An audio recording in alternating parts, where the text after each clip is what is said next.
بسم اللہ الرحمن الرحیم۔ السلام علیکم۔ سلطان صلاح الدین ایوبی رحمۃ اللہ علیہ نے علی بن سفیان سے کہا، میں جو دیکھنا چاہتا تھا وہ میں نے دیکھ لیا ہے۔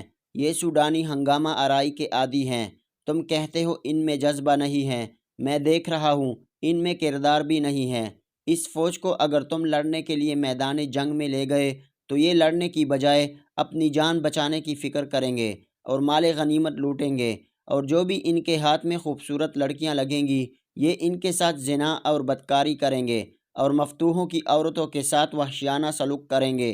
علی بن سفیان نے کہا، اس کا علاج یہ ہے کہ آپ نے جو فوج مصر کے مختلف خطوں سے بھرتی کی ہیں اس کو ناجی کے 50,000 فوج میں مدغم کر لیں۔ اچھے سپاہیوں کے ساتھ مل کر برے سپاہی اپنی عادتیں بدل دیا کرتے ہیں۔ سلطان صلاح الدین ایوبی رحمۃ اللہ علیہ مسکرائے اور کہا، تم یقیناً میرے دل کا راز جانتے ہو۔ میرا منصوبہ یہی ہے جو میں ابھی تمہیں نہیں بتانا چاہ رہا تھا۔ تم اس کا ذکر کسی سے نہیں کرنا۔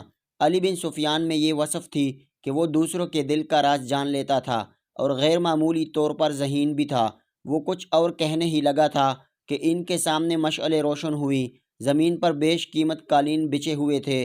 شہنائی اور سارنگ کا ایسا میٹھا نغمہ ابھرا کہ مہمانوں پر سناٹا چھا گیا۔ ایک طرف سے ناچنے والیوں کی قطار نمودار ہوئی۔ 20 لڑکیاں ایسے باریک اور نفیس لباس میں چلی آ رہی تھی کہ ان کے جسموں کا انگ انگ نظر آ رہا تھا۔ ہر ایک کا لباس باریک چوغا سا تھا جو شانوں سے ٹخنوں تک تھا، اور اسی جسم کا حصہ نظر آ رہا تھا جس کا انہوں نے لباس پہنا ہوا تھا۔ لڑکیوں کی چال سے یہ ڈھیلا ڈالا لباس ہلتا ہوا تو یوں لگتا جیسے پھولدار پودوں کی ڈالیاں ہوا میں تیرتی ہوئی آ رہی ہوں۔ لباس کا رنگ جدا تھا، ہر ایک کی شکل و صورت ایک دوسرے سے مختلف تھی، لیکن نظر جھلک میں ساری ایک ہی جیسے تھی۔ ان کی مرمری بازو اوریاں تھی۔ وہ چلتی آ رہی تھی لیکن قدم اٹھتے نظر نہیں آ رہے تھے۔ وہ ہوا کی لہروں کی مانند نیم دائرے میں ہو کر رہ گئی۔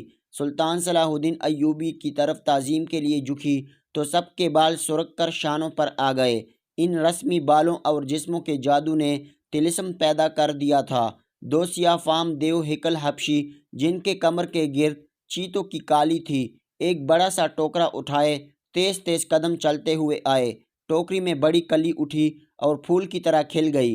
اس پھول میں سے ایک لڑکی کا چہرہ نمودار ہوا اور پھر وہ اوپر کو اٹھنے لگی تو جیسے یہ سرخ بادلوں میں ایک چاند نکل رہا ہو۔ یہ لڑکی اس دنیا کی معلوم نہیں ہوتی تھی۔ اس کی مسکراہٹ بھی عارضی نہیں تھی۔ اس کی آنکھوں کی چمک بھی مصر کی کسی لڑکی کی آنکھوں کی چمک جیسی ہرگز نہیں لگتی تھی۔ لڑکی نے پھولوں میں سے باہر قدم رکھا تو اس کے جسم کی لچک نے تماشائیوں کو مسحور کر دیا۔ علی بن سفیان نے سلطان صلاح الدین ایوبی رحمۃ اللہ علیہ کی طرف دیکھا۔ اس کے ہونٹوں پر مسکراہٹ تھی۔ سلطان صلاح الدین ایوبی رحمۃ اللہ علیہ نے اس کے کانوں میں کہا، علی، مجھے توقع نہیں تھی کہ یہ اتنی خوبصورت عورت ہوگی۔ ناجی نے سلطان صلاح الدین ایوبی رحمۃ اللہ علیہ کے پاس آ کر کہا، امیر مصر، آپ کا اقبال بلند ہو۔ اس لڑکی کا نام زکوئی ہے۔ اسے میں نے آپ کی خاطر اسکندریہ سے بلوایا ہے۔ یہ پیشہ ور رقاصہ نہیں ہے، یہ طوائف بھی نہیں۔ اس کو رقص سے پیار ہے، شوقیہ ناچتی ہے، کسی محفل میں بھی نہیں جاتی۔ میں اس کے باپ کو جانتا ہوں، ساحل پر مچھلیوں کا کاروبار کرتا ہے۔ یہ لڑکی آپ کی عقیدت مند ہے، آپ کو پیغمبر مانتی ہے۔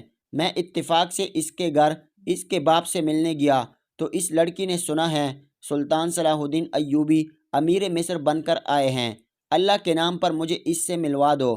میرے پاس اپنی جان اور رقص کے سوا کچھ بھی نہیں جو میں اس عظیم ہستی کے پاؤں میں پیش کر سکوں۔ قابل صد احترام امیر، میں نے آپ سے رقص اور ناچ کی اجازت اس لیے مانگی تھی کہ میں اس لڑکی کو آپ کے حضور پیش کرنا چاہتا تھا۔ تو سلطان صلاح الدین ایوبی نے کہا، کیا آپ نے اسے بتایا تھا کہ میں کسی لڑکی کو رقص یا عریانی کی حالت میں اپنے سامنے نہیں دیکھ سکتا؟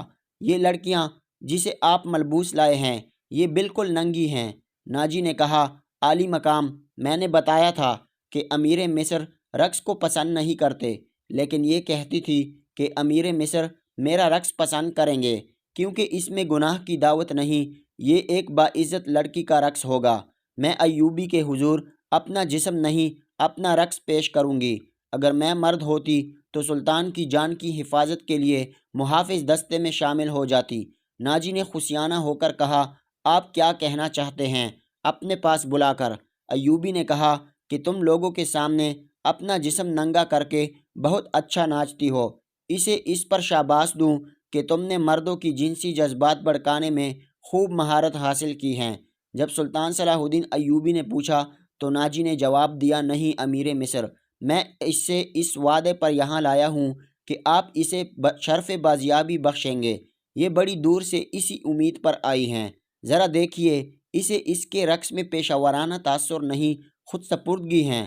دیکھیے وہ آپ کو کیسی نظروں سے دیکھ رہی ہیں۔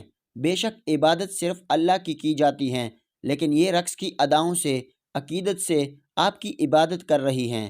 آپ اسے اپنے خیمے میں تھوڑی سی دیر کے لیے اندر آنے کی اجازت دیں اور اسے وہ ماں سمجھیں جس کی کوکھ سے اسلام کے جانباز پیدا ہوں گے۔ یہ اپنے بچوں کو فخر سے بتایا کرے گی کہ میں سلطان صلاح الدین ایوبی سے تنہائی میں باتیں کرنے کا شرف حاصل کر چکی ہوں۔ ناجی نے نہایت پر اثر اور خوش آمدی لہجے میں سلطان صلاح الدین ایوبی رحمۃ اللہ علیہ سے منوا لیا کہ یہ لڑکی جسے ناجی نے ایک بردہ فروش سے خریدا تھا، شریف باپ کی باعزت بیٹی ہیں۔ ناجی نے سلطان صلاح الدین ایوبی سے کہلوایا کہ اچھا اسے میرے خیمے میں بیچ دینا۔ زکوئی نہایت آہستہ آہستہ جسم کو بل دیتی اور بار بار سلطان صلاح الدین ایوبی کی طرف دیکھ کر مسکرا رہی تھی۔ باقی لڑکیاں تتلیوں کی طرح جیسے اس کے پاس اڑ رہی تھی۔ یہ ناچ کود والا رقص نہیں تھا۔ شعلوں کی روشنی میں کبھی تو یوں لگتا تھا جیسے ہلکے نیلے شفاف پانی میں جل پریاں تیر رہی ہوں۔ چاندنی کا اپنا ایک تاثر تھا۔ سلطان صلاح الدین ایوبی کے متعلق کوئی نہیں بتا سکتا تھا کہ وہ بیٹھ کر کیا سوچ رہا تھا۔ ناجی کے سپاہی جو شراب پی کر ہنگامہ آرائی کر رہے تھے وہ بھی جیسے مر گئے تھے۔ زمین اور آسمان پر وجد طاری تھا۔ ناجی اپنی کامیابی پر بہت مسرور تھا اور رات گزرتی جا رہی تھی۔ نصف شب کے بعد سلطان صلاح الدین ایوبی اپنے خیمے میں داخل ہوا جو ناجی نے نصب کیا تھا۔ اندر اس نے قالین بچھا دیے تھے۔ پلنگ پر چیتے کی کال کی مانند پلنگ پوشٹ کر دیا تھا۔ فانوس جو رکھوایا تھا اس کی ہلکی نیلی روشنی سحر کی شفاف چاندنی کی مانند لگتی تھی اور اندر کی فضا ادربیز تھی۔ خیمے کے اندر ریشمی پردے آویزاں تھے۔ ناجی سلطان صلاح الدین ایوبی کے ساتھ خیمے میں اندر گیا اور کہا، اسے ذرا سی دیر کے لیے بیچ دوں، میں وعدہ خلافی سے بہت ڈرتا ہوں۔ سلطان صلاح الدین ایوبی نے کہا، بیچ دو، اور ناجی ہرن کی طرح چوکڑیاں برتا خیمے سے باہر گیا۔ تھوڑا ہی وقت گزرا تھا کہ سلطان صلاح الدین ایوبی کے محافظوں نے ایک رقاصہ کو اس کے خیمے کی طرف آتے دیکھا۔ خیمے کی ہر طرف مشعلیں روشن تھیں۔ روشنی کا یہ انتظام علی بن سفیان نے کیا تھا کہ رات کے وقت محافظ گرد و پیش میں اچھی طرح سے دیکھ سکیں۔ رقاصہ قریب آئی تو انہوں نے اسے پہچان لیا۔ انہوں نے اسے رقص کرتے ہوئے دیکھا تھا۔ یہ وہی لڑکی تھی جو ٹوکرے میں سے نکلی تھی۔ وہ زکوئی تھی۔ وہ رقص لباس میں تھی۔ اس کا جسم توبہ شکن تھا۔ محافظوں کے کمانڈر نے اسے روک لیا۔ زکوئی نے بتایا کہ اسے امیر مصر نے بلوایا ہے۔ کمانڈر نے اسے بتایا کہ یہ ان امیروں میں سے نہیں ہے کہ یہ تم جیسی فحاشہ لڑکیوں کے ساتھ راتیں گزاریں۔ زکوئی نے کہا، آپ ان سے پوچھ لیں، میں بن بلائے آنے کی جرت نہیں کر سکتی۔ ان کا بلاوا تم کو کس نے دیا؟ کمانڈر نے پوچھا۔ زکوئی نے کہا، مجھے سالار ناجی نے کہا ہے کہ تمہیں امیر مصر بلا رہے ہیں۔ آپ کہتے ہیں تو میں چلی جاتی ہوں۔ امیر نے جواب طلبی کی تو تم خود بھگت لینا۔ کمانڈر تسلیم نہیں کر سکتا تھا کہ امیر مصر نے ایک رقاصہ کو اپنے خیمے میں بلوایا ہے۔ وہ سلطان صلاح الدین ایوبی رحمۃ اللہ علیہ کے کردار سے واقف تھے۔ وہ اس کے اس حکم سے بھی واقف تھا کہ ناچنے گانے والیوں سے تعلق رکھنے والے کو 100 درے بھی مارے جائیں گے۔ کمانڈر شش و پنج میں پڑ گیا۔ سوچ سوچ کر اس نے ہمت کی اور سلطان صلاح الدین ایوبی رحمۃ اللہ علیہ کے خیمے میں اندر چلا گیا۔ سلطان صلاح الدین ایوبی اندر ٹہل رہا تھا۔ کمانڈر نے ڈرتے ڈرتے کہا، باہر ایک رقاصہ کھڑی ہے، کہتی ہے کہ حضور نے اسے بلوایا ہے۔ سلطان صلاح الدین ایوبی نے کہا، اسے اندر بھیج دو۔ کمانڈر باہر نکلا اور زکوئی کو اندر بھیج دیا۔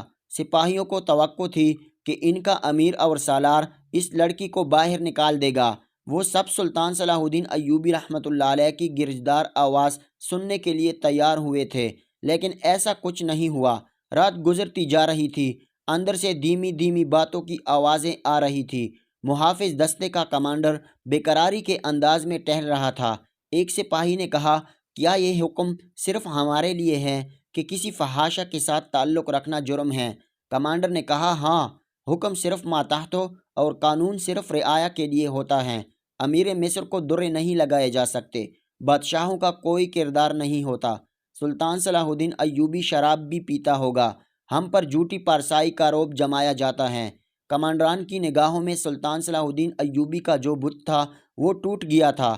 اس بت میں سے ایک عربی شہزادہ نکلا جو عیاش تھا، پرسائی کے پردے میں گناہ کا مرتکب ہو رہا تھا۔ ناجی بہت خوش تھا۔ سلطان صلاح الدین ایوبی کی خوشنودی کے لیے اس نے شراب سونگھی بھی نہیں تھی۔ وہ اپنے خیمے میں بیٹھا مسرت سے جھوم رہا تھا۔ اس کے سامنے اس کا نائب سالار اوروش بیٹھا ہوا تھا۔ اوروش نے کہا، بہت وقت ہو گیا ہے، معلوم ہوتا ہے ہمارا تیر سلطان صلاح الدین ایوبی کے دل میں اتر گیا ہے۔ ہمارا تیر خطا کب گیا تھا؟ اگر خطا جاتا بھی تو اب تک ہمارے پاس آ جاتا۔ ناجی نے کہا لگا کر کہا، تم ٹھیک کہتے ہو، زکوئی انسان کے روپ میں ایک طلسم ہے۔ معلوم ہوتا ہے یہ لڑکی خوشیشن کے ساتھ رہی ہے، ورنہ سلطان صلاح الدین ایوبی جیسا بت کبھی نہیں توڑ سکتی۔ اوروش نے کہا، میں نے اسے جو سبق دیے تھے وہ خوشیشن کے کبھی وہم و گمان میں بھی نہ ہوئے ہوں گے۔ ناجی نے کہا، اب ایوبی کے حلق سے شراب اتروانی باقی رہ گئی ہے۔ آہٹ سنائی دی تو ناجی نے دور سے سلطان صلاح الدین ایوبی کے خیمے کی طرف دیکھا۔ پردے گرے ہوئے تھے اور سپاہی کھڑے تھے۔ اس نے اندر جا کر اوروش سے کہا، اب میں یقین کے ساتھ کہہ سکتا ہوں کہ میری زکوئی نے بت کو توڑ ڈالا ہے۔ رات کا آخری پہر تھا جب زکوئی سلطان صلاح الدین ایوبی رحمۃ اللہ علیہ کے خیمے سے باہر نکلی تو ناجی کے خیمے میں جانے کی بجائے وہ دوسری طرف چلی گئی۔ راستے میں ایک آدمی کھڑا تھا جو سر سے پاؤں تک ایک ہی لبادے میں چھپا ہوا تھا۔ اس نے دھیمی سی آواز میں زکوئی کو پکارا۔ وہ اس آدمی کے پاس چلی گئی۔ وہ اس کو خیمے میں لے گیا۔ بہت دیر بعد زکوئی نکلی اور ناجی کے خیمے کا رخ کیا۔ ناجی اس وقت تک جاگ رہا تھا اور کئی بار سلطان صلاح الدین ایوبی رحمۃ اللہ علیہ کے خیمے کی طرف باہر نکل کر دیکھ چکا تھا کہ زکوئی نے سلطان صلاح الدین ایوبی کو پھانس لیا ہے اور اسے آسمان کی بلندیوں سے گھسیٹ کر ناجی کی پست ذہنیت میں لے آئی ہے، اور رات بہت ہوئی ہے، وہ ابھی تک واپس نہیں آئی۔ ناجی نے کہا، ایسے ہیرے کو کوئی شہزادہ واپس نہیں کرتا، وہ اسے اپنے ساتھ لے جائے گا۔ تم نے اس پر بھی کبھی غور کیا ہے؟ اوروش نے کہا، نہیں، میں نے اپنی جال کا یہ پہلو تو سوچا بھی نہیں تھا۔ ناجی نے کہا، کیا یہ نہیں ہو سکتا کہ امیر مصر زکوئی کے ساتھ شادی کر لے؟ اس صورت میں لڑکی ہمارے کام کی نہیں رہے گی۔ اوروش نے کہا، وہ ہیں تو ہوشیار، مگر رقاصہ کا کیا بھروسہ؟ ناجی نے کہا، وہ رقاصہ کی بیٹی ہیں اور تجربہ کار بھی، دھوکہ بھی دے سکتی ہیں۔ وہ گہری سوچ میں تھا کہ زکوئی خیمے میں داخل ہوئی۔ اس نے ہنس کر کہا، اپنے امیر مصر کا وزن کرو، لاؤ اتنا سونا، آپ نے میرا یہی انعام مقرر کیا تھا نا؟ یہ داستان سننے والوں کے ذہن میں یقیناً یہی سوال پیدا ہو رہے ہوں گے کہ کیا زکوئی نے واقعی میں سلطان صلاح الدین ایوبی کو اپنے حسن کے سمندر میں ڈبو دیا تھا جس طرح ناجی سوچ رہا تھا، یا کوئی اور بات تھی؟ اس راز سے پردہ اٹھائیں گے اگلی ایپیسوڈ میں۔